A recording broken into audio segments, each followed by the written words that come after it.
Hello बच्चों, मैं गौरव शर्मा स्वागत करता हूं आप सभी लोगों का स्टडी अल्फा की यूट्यूब चैनल पर।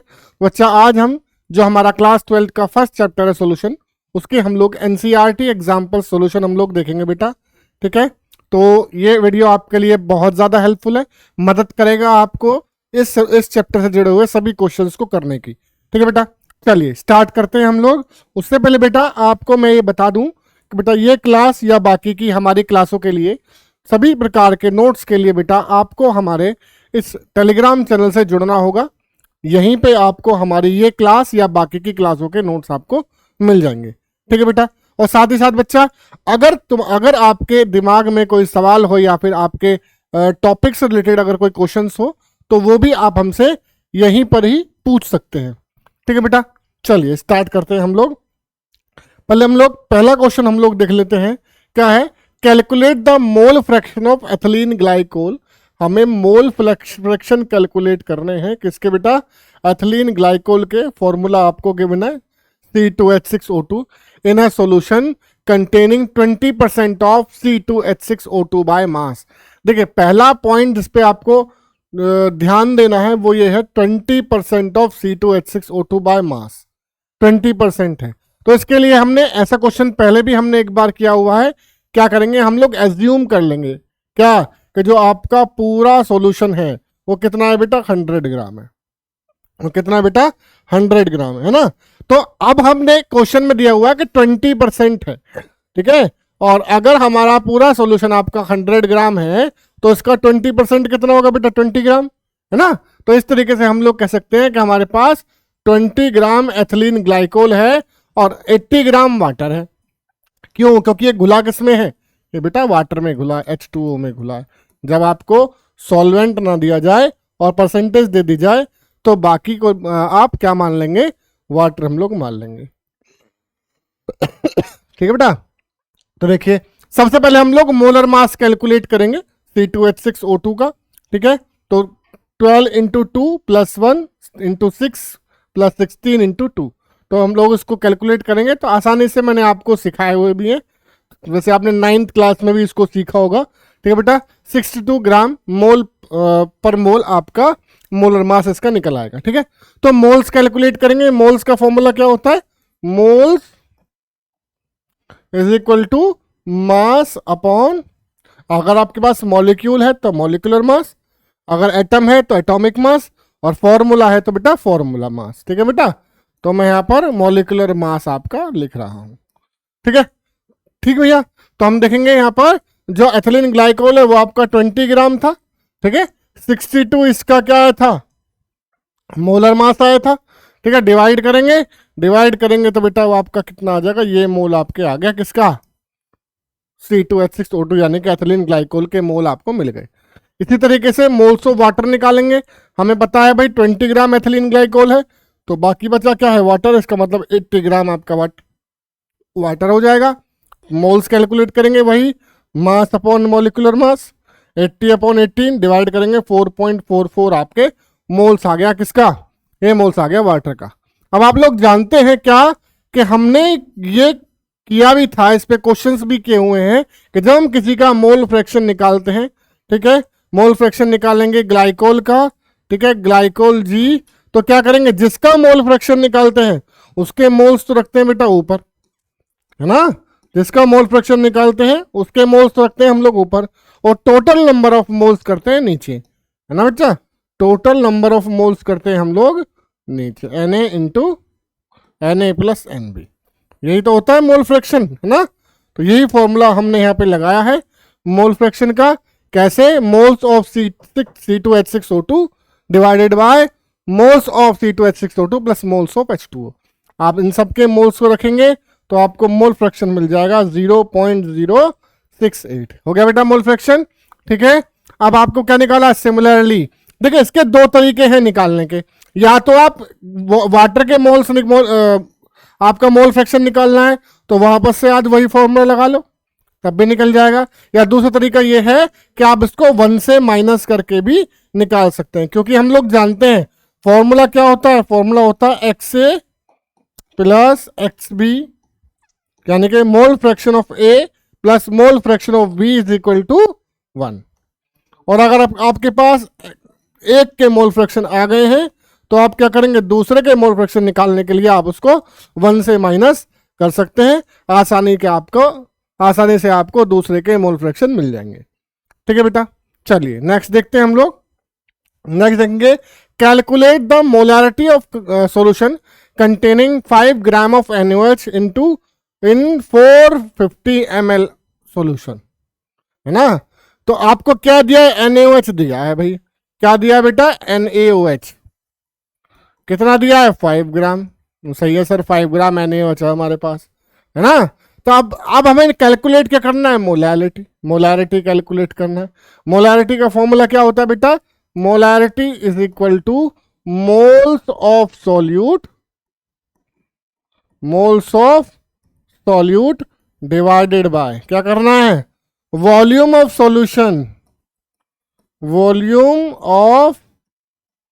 सॉल्यूशन किसमें लेना है हमें, लीटर में। किसमें लेना है, लीटर में लेना है ना। तो हमारे पास हमें क्या गिवन है, हमें NaOH का मास गिवन है, जबकि चाहिए क्या हमें चाहिए सर मोल्स। तो पहले हम लोग NaOH के मोल्स कैलकुलेट करेंगे, है ना। तो मोल्स का फॉर्मूला क्या होता है बेटा, moles is equal to mass upon molecular mass, atomic mass या फॉर्मूला मास। ठीक है बेटा, और जैसे होता है हम उसको, वैसे मैं आपको यहाँ मोलर मास लिख रहा हूँ। ठीक है, मास कितना है NaOH का, 5 ग्राम है सर। अब NaOH का मोलिकुलर मास निकालेंगे, NaOH तो Na कितना होता है, 23 प्लस 16 प्लस 1 कितना आ जाएगा, 40, है ना। तो आप क्या करेंगे, 40 से इसमें डिवाइड करेंगे तो 1/8 या 0.125 मोल आ गया भैया, है ना। ये आ गए 0.125 मोल आपके पास आ गए। ठीक है बेटा, हम क्या करेंगे, हम लोग मोलारिटी कैलकुलेट करेंगे। तो मोलारिटी कैलकुलेट करने के लिए हम इस फॉर्मूले में लगाएंगे इस फॉर्मूला। ठीक है, लेकिन हमें जो सॉल्यूशन में बेटा आपको 450 ml दिया है, हमें चेंज किस में करना होगा, इसको लीटर में चेंज करना होगा।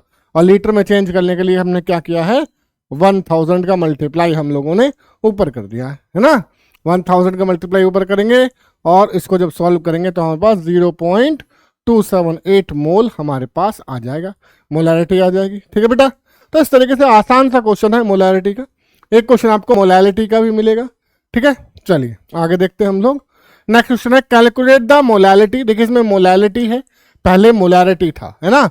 हम लोगों ने पढ़ा है ये बेटा कि मोलारिटी और मोलालिटी में सर एक ही अंतर होता है, क्या कि उसमें जो होता है, उसमें जो वॉल्यूम होता है सॉल्यूशन में, सॉल्यूशन को वॉल्यूम में लेते हैं, वॉल्यूम इन लीटर, है ना। और जबकि मोलालिटी में क्या लेते हैं बेटा, केजी में लेते हैं, है ना। वहां पे आपको लीटर में लेते हैं सॉल्यूशन को, यहाँ पे केजी में लेंगे, बस इतना छोटा सा अंतर है, बाकी फॉर्मूला भी सेम है ना। तो हमें क्या दिया है, calculate molality of 2.5 gram ethanoic acid है इन 75 ग्राम बेंजीन। 75 ग्राम बेंजीन में 2.5 ग्राम एथेनोइक एसिड हमने मिलाया हुआ है। तो हमें बताना है क्या, हमें बताना है मोलालिटी क्या होगी सॉल्यूशन की, है ना। तो पहले क्या करेंगे, दोनों के मोल्स कैलकुलेट कर ले। मोल्स ऑफ C2H4O2 है, ठीक है, मोल्स निकाला 2.5 अपॉन, और एथेनोइक एसिड जो है बेटा उसका मोलर मास क्या होता है, 60। डिवाइड करेंगे 60 से, आपका आ गया 0.0417 मोल।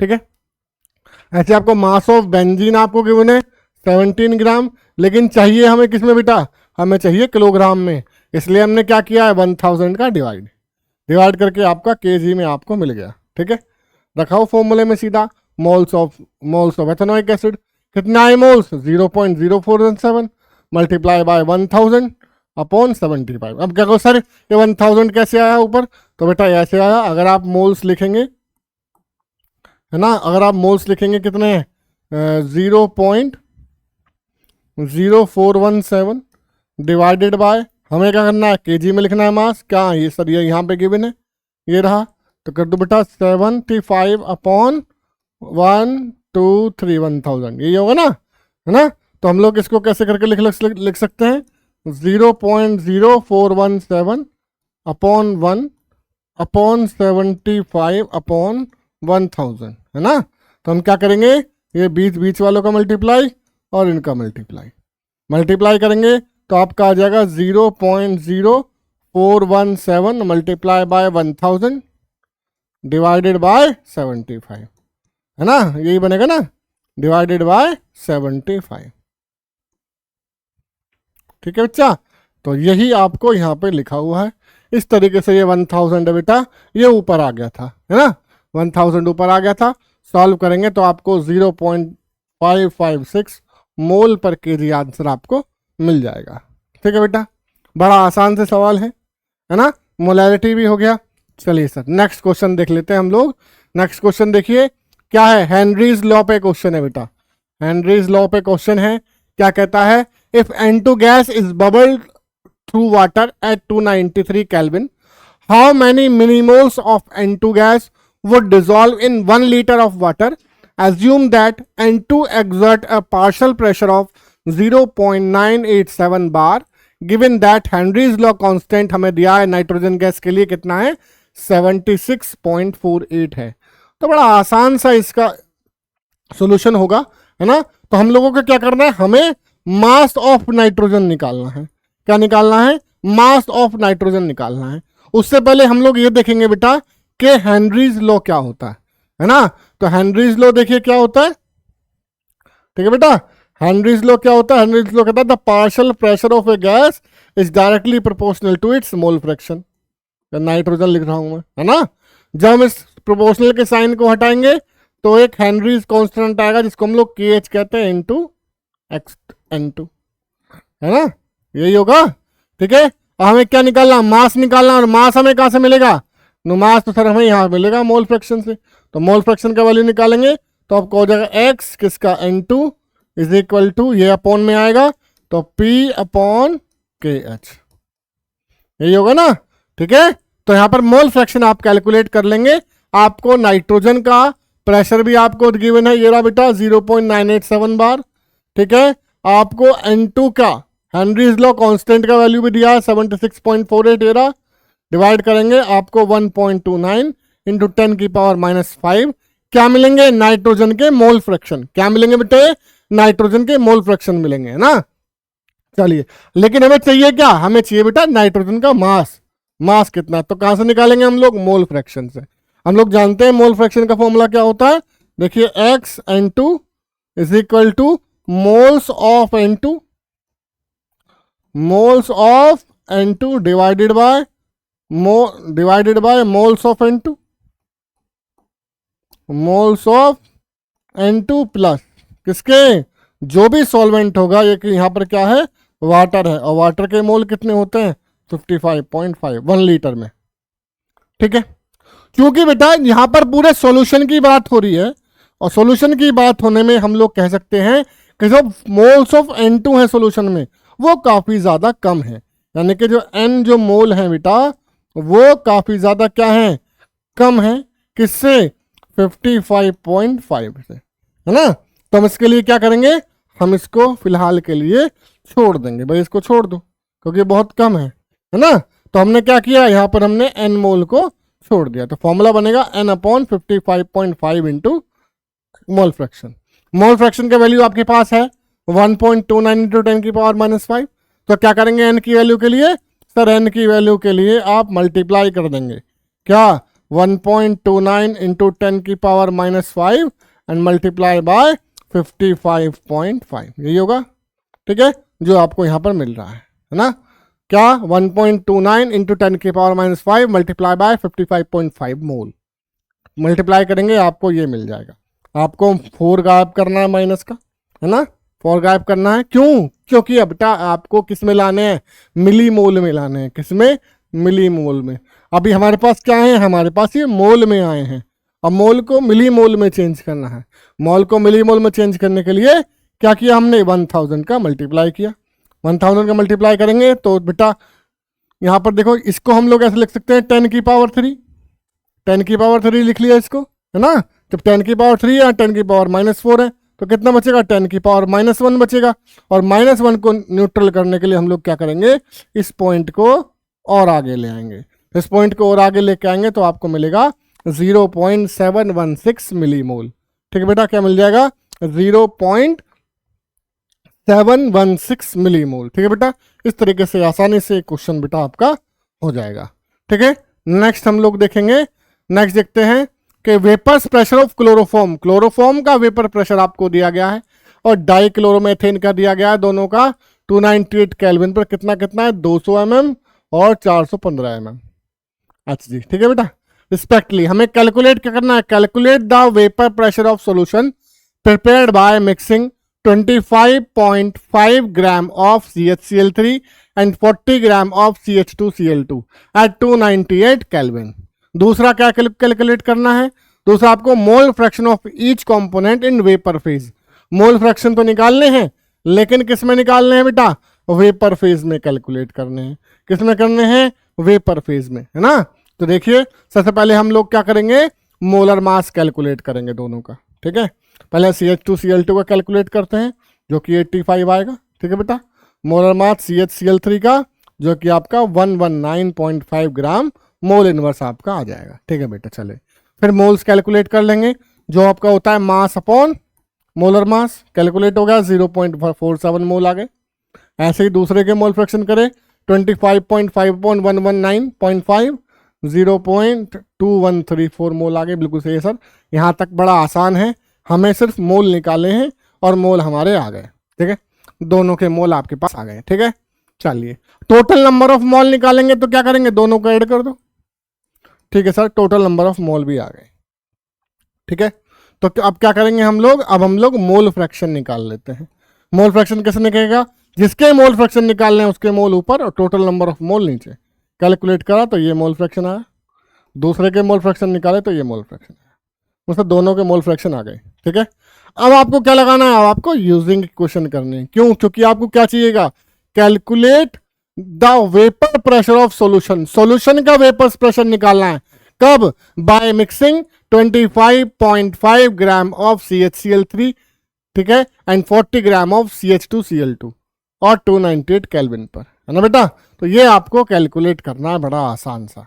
ठीक है, तो इसके लिए हमने एक फॉर्मूला पढ़ा था, क्या, P total is equal to P01 plus P02 minus P01 into X2।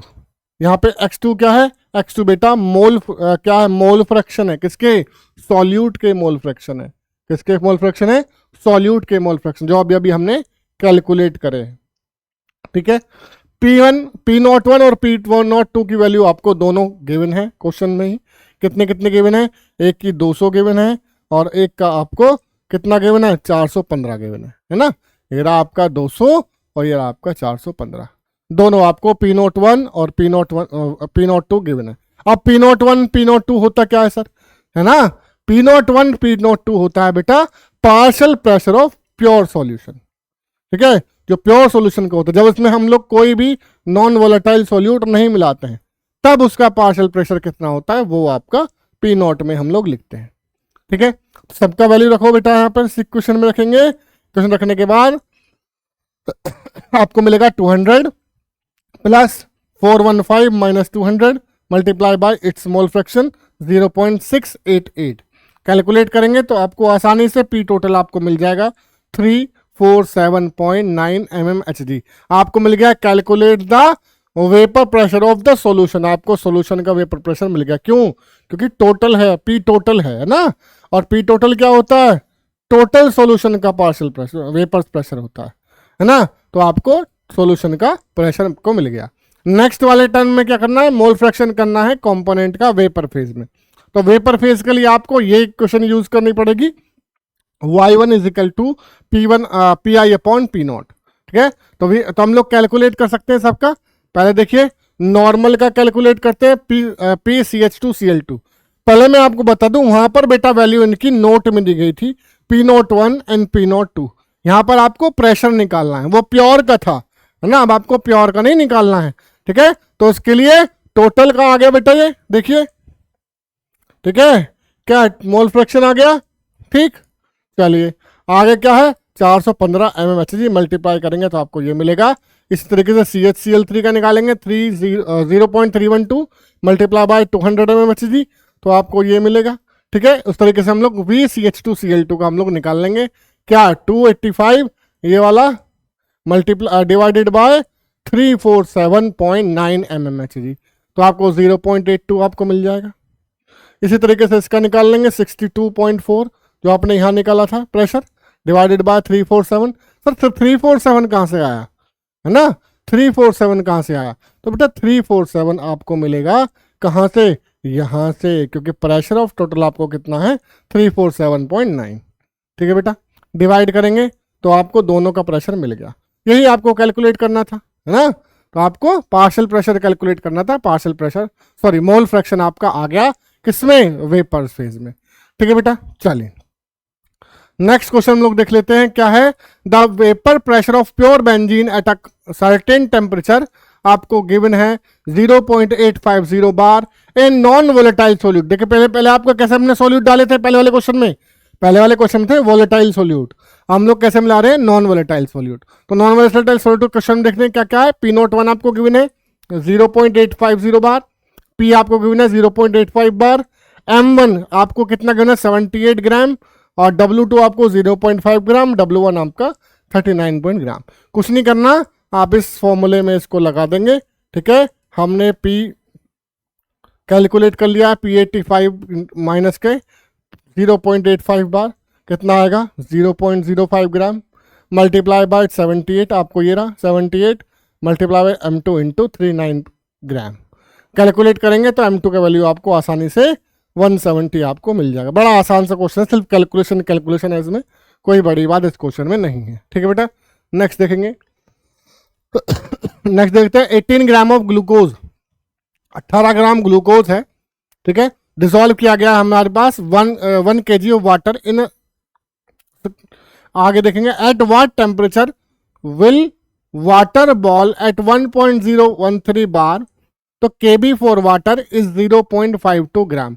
तो आपको क्या दिया है बेटा, मोल्स ऑफ ग्लूकोज आपको कैलकुलेट कर लेते हैं मास अपॉन मोलिकुलर मास से 0.1 मोल आ गए। देखिए सर, नंबर ऑफ किलोग्राम पर सॉल्वेंट कर लेते हैं तो 1 kg आपके पास गिवन है। आपके मोलैरिटी निकालेंगे, मोलैरिटी ऑफ ग्लूकोज क्या हो जाएगी, मोलैरिटी ग्लूकोज आपका अपने आप निकल जाए, क्यों, मोल्स भैया, moles upon volume of solution किसमें, लीटर में। ये हमने फॉर्मूला अभी अभी करा भी था बेटा, शुरुआत वाले क्वेश्चन में हमारे पास आ जाएगी। For water changing the boiling point, हम जानते हैं जो डेल्टा टी भी होता है बेटा, जो डेल्टा टी भी होता है वो डायरेक्टली प्रोपोर्शनल होता है इस मोलैरिटी के, पढ़ा है ना आप लोगों ने मोलैरिटी के। लेकिन जैसे ही बेटा आपका ये प्रोपोर्शनल का साइन हटेगा, इक्वल का साइन आएगा और एक कांस्टेंट आपको आएगी Kb इंटू एम, है ना। तो यही वाला फॉर्मूला आपको यहाँ पर लगाया हुआ है बेटा, delta T B is equal to 0.52 K, sorry Kb की वैल्यू 0.52 के मल्टीप्लाई बाय 0.1, कैलकुलेट कर लिया 0.052 आपका आ गया। तो ठीक है बेटा, तो सेंस वाटर बॉइल्स, वाटर कितने बॉइल्स होता है 373.15 kelvin at 1.013 bar pressure, therefore the boiling point of solution कितना हो जाएगा, हम लोग इसमें ऐड कर देंगे इसको 37315 प्लस 0.52 ऐड करेंगे तो बॉइलिंग पॉइंट आपका कितना हो जाएगा वाटर का, ये आपको कैलकुलेट आसानी से बेटा हो जाएगा। ठीक है, नेक्स्ट क्वेश्चन देखेंगे हम लोग। The boiling point of benzene, same question है। ठीक है बेटा, सेम क्वेश्चन है, ये आपका होमवर्क है, इसको होमवर्क में करेंगे। ठीक है बेटा, चलिए आगे नेक्स्ट देखते हैं। नेक्स्ट आ जाइए आपका, इसमें आपको 45 gram of ethylene glycol mix with 600 gram of water, calculate freezing point and depression and freezing point of the solution. ये सब आपको कैलकुलेट करना है। सबसे पहले आप मोल्स निकाल लेंगे एथिलीन ग्लाइकोल के। ठीक है, मास ऑफ वाटर आपका 6 kg हो गया। ठीक है, मोलैरिटी निकालेंगे, पहले मोलैरिटी आपके पास आ गई और मोलैरिटी आने के बाद जो हमने क्वेश्चन बाकियों के साथ लगाया है, पहला वाला जो आपका फॉर्मूला है, therefore the freezing point of depression क्या हो जाएगा, TF is equal to 1.86 K into 1.12। ठीक है बेटा, ये फॉर्मूला आप निकालेंगे, मल्टीप्लाई करेंगे तो 2.2 K आपके पास आ जाएगा।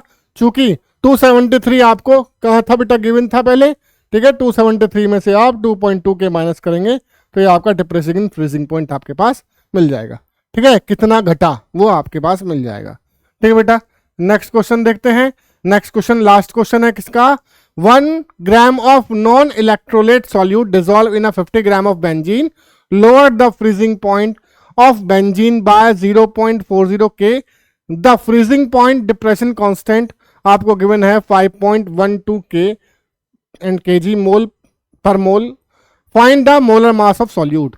बेटा मोलर मास वाले निकालना है, सेम वही फॉर्मूला लगेगा, लेकिन अंतर इसमें क्या है, अंतर इसमें ये है कि आपको डिप्रेसिंग फ्रीजिंग पॉइंट का कांस्टेंट का वैल्यू आपको गिवन है। ठीक है, आपको M2 निकालना है। ठीक है बेटा, M2 निकालेंगे, फॉर्मूला लगाएंगे बेटा पहले वाला इसका डिप्रेसिंग फ्रीजिंग पॉइंट का फॉर्मूला लगाएंगे, आसानी से वैल्यू को रखोगे, आंसर आपको मिल जाएगा। ठीक है, जैसे 512 आ गया यहाँ पर 1 ग्राम 1000 अपॉन 0.42 इंटू 50, इसको कैलकुलेट करोगे तो आपके आराम से 256 ग्राम मिल जाएगा। याद रखिएगा बेटा, ये 2-3 क्वेश्चन एग्जाम्पल जो हमने देखे हैं ना बच्चा, ये जितने भी कोलिगेटिव प्रॉपर्टीज पर हम लोग एग्जाम्पल देख रहे हैं या कोलिगेटिव प्रॉपर्टीज पर जितने भी क्वेश्चन आपके इस चैप्टर में हैं वो सभी इंपॉर्टेंट है बेटा, सबको एक एक बार आप जरूर करके देखें। ठीक है बेटा, ये 4 हमारे पास कोलिगेटिव प्रॉपर्टीज हैं, इन चारों कोलिगेटिव प्रॉपर्टीज में से एक क्वेश्चन आपको आपके एग्जाम में जरूर मिलेगा बेटा।